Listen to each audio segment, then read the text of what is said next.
think the biggest challenge right now is time constraints with our customers and being able to get in front of our customers due to just the change in the business and the way that they are doing multiple things.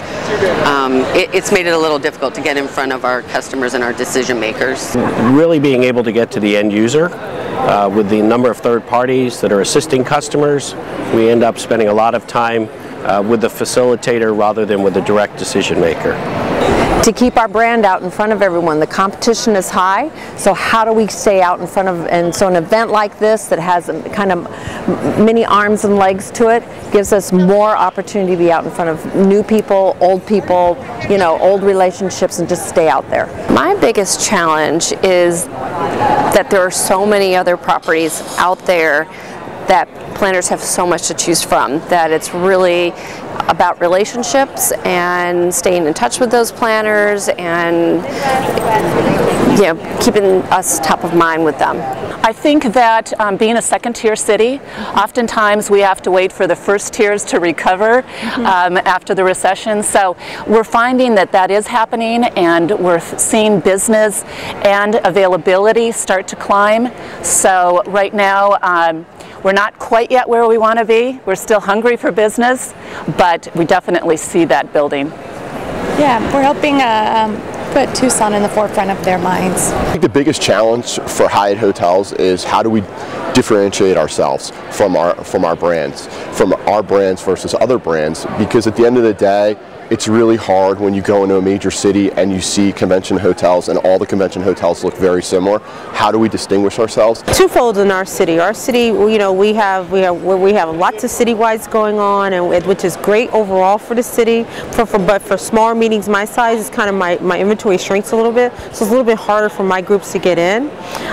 So I'm finding that to be sort of a challenge a little bit. But I think overall, it's just that, you know, the economy with the government market, sort of, you know, the halt on meetings has been a challenge for us overall.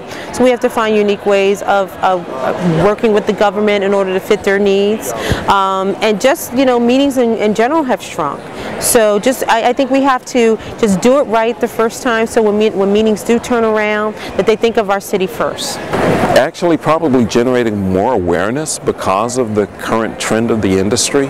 So that's where the HSMAI and MEET has really been helpful for me, is to get additional information out about Albuquerque with all the new changes that we're doing and that are going on within the industry. There's several challenges right now, and the economy is number one. We've seen this for a lot of cities, but Washington and the planners here are starting to feel a little bit more of the effects of what we're seeing. The meetings are suffering for that reason. We've seen a lot of people go to conference calls, webinars, so we're just trying to get the meetings to come back and actually have a physical meeting. And the government is definitely not helping right now. So things are on the rise. We can just keep pushing it that way.